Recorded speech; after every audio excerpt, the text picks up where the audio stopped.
এরকম বহু ঐশিকে কৃষক সভা দেখেছে। নিজেদের ক্ষমতা করতে করতে আমি তো বলি, আপনাদের ক্ষমতা কত জানা আছে আমাদের। আগে গ্রামে মানুষ একটা কথা বলতো, দরবারে গিয়ে মুখ পায় না, বাড়িতে এসে ক্ষমতা দেখায়। পশ্চিমবাংলার পুলিশের অবস্থা হয়েছে তাই।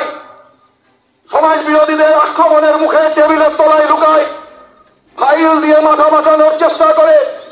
নিজের সহকর্মী সমাজ বিরোধীদের, পুলিশের সমাজ বিরোধীদের গুলিতে রাস্তায় লুটিয়ে পড়ার পরেও সেই সমাজ বিরোধীকেই থানায় নিয়ে বসে মিটিং করে।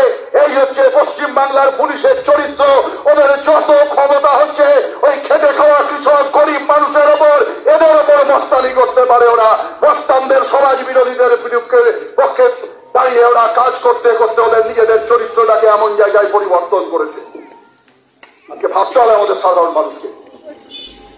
পুলিশ কোনো বাদ নয়, পুলিশের হাতে এমন কোন ক্ষমতা নাই পুলিশ যা খুশি করতে পারে।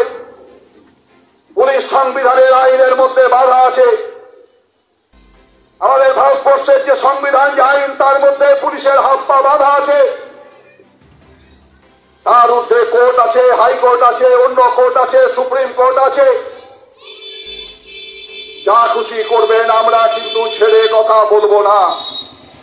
কান্ডারীরা বলেছে বলার সময়, আমরা কৃষক সভা প্রথমে আইন হাতে তুলে দিতে চাই না। আমরা শেষ পর্যন্ত দেখব সংবিধানের আওতার মধ্যে থেকে কিভাবে বর্গা চাষীকে রক্ষা করা যায়, কিভাবে তার আইনগত অধিকারকে রক্ষা করা যায়। সংবিধানের মধ্যে থেকে সেইটা দেখব, আর সেইটা দেখার পরে তারপরে মানুষকে প্রয়োজনে গোটা জেলার মানুষের জমায়েত হবে ওই মাঝের গ্রামে। জমায়েত হয়ে বর্গাদারের ধান কেটে আমরা দেখিয়ে দেব ওই পুলিশের কত ক্ষমতা আছে বর্গাদারের ধানকে আটকে দেওয়ার। আমরা